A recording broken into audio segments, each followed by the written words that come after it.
Yang kedua, tolong catat. Jangan tidur larut malam, Pak. Batasan tidur jam berapa, Pak? Jam 11 paling telat. Harus sudah tidur. Kenapa? Apa penjelasan medisnya? Orang yang tidur di atas jam 11 akan terganggu fungsi livernya, Pak. Dimana liver kita ini fungsinya banyak. Ya, ada 500 fungsi liver loh, Pak. Fungsi jantung ada berapa, Pak? Fungsi jantung satu. Fungsi jantung tugasnya untuk mompa darah. Fungsi ginjal ada berapa? Dua. Absorpsi dan filtrasi. Fungsi liver 500 fungsi. Jadi organ yang paling berat dalam tubuh kita kerjanya adalah liver. Liver akan rusak manakala kalau kita tidur di atas jam 11 malam. Berarti 500 fungsi liver bisa rusak, Pak. Ini salah satu penyebab diabetes. Bukan hanya kerusakan pankreas, tapi rusaknya liver bisa jadi penyakit diabetes, Pak. Jadi kalau sakit diabetes itu yang terganggu itu sebetulnya bukan hanya pankreasnya, livernya pun rusak, ususnya pun rusak. Makanya dalam pengobatan diabetes di klinik kami itu bukan hanya ngobatin pankreas, tapi 3 organ penting ini saya obati: usus, liver, dan pankreas. Kebanyakan kenapa? Kalau dalam pengobatan tradisional mereka tahunya diabetes itu hanya pankreas, ya kan? Tapi di sini dalam pengobatan holistik, orang yang kena liver itu 3 organ ini pasti rusak: usus, liver, dan pankreas. Salah satu penyebab dari kerusakan liver akibat kebiasaan tidur larut malam. Jadi salah satu penyebab diabetes pun bisa karena tidur larut malam. Ya, batasan tidur jam berapa? Sekali lagi, jam 11 harus sudah tidur pulas. Jadi jam 10, setengah 11 paling lambat kita harus tidur pulas. Nanti setelah jam 1 boleh bangun. Yang penting jam 11 sampai jam 1 ini harus tidur pulas. Jadi kalau Bapak mau sholat tahajud jam 2, setengah 3 ya monggo. Ya. Oke, itu yang kedua. Yang ketiga, air putih, Pak, dijaga 2 liter sehari. Bagaimana cara minumnya yang baik? Rasulullah sudah ngajarin kita ada 6 sunnah.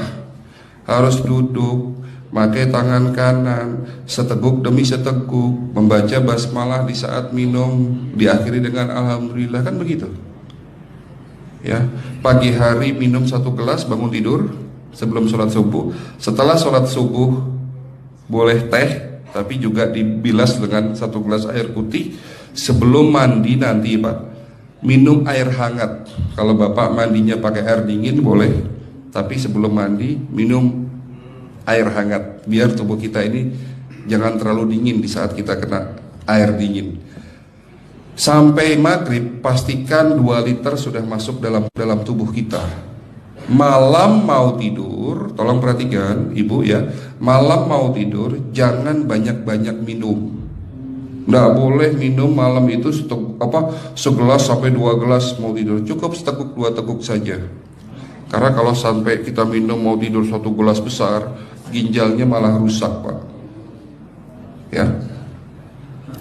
Oke, itu yang ketiga. Yang keempat, puasa. Lakukan puasa secara rutin, insya Allah kita sehat. Nah, untuk penjelasan atau materi puasa nanti bisa hubungin staf saya. Nanti di bulan Ramadan tahun ini, kalau memang masih ada slot 1 sampai hari ke-20, saya bisa mengisi manasik kesehatan yang berkaitan dengan manfaat puasa untuk kesehatan. Insya Allah kalau memang masih ada slot waktunya, karena kita di bulan Ramadan hanya 20 hari kita mengisi manasik. Ya, oke, itu yang keempat. Langkah keempat. Langkah 1, 2, 3, 4. Langkah kelima. Nah, sebelum saya menjawab yang kelima, saya ingin membacakan sebuah sabda Rasulullah.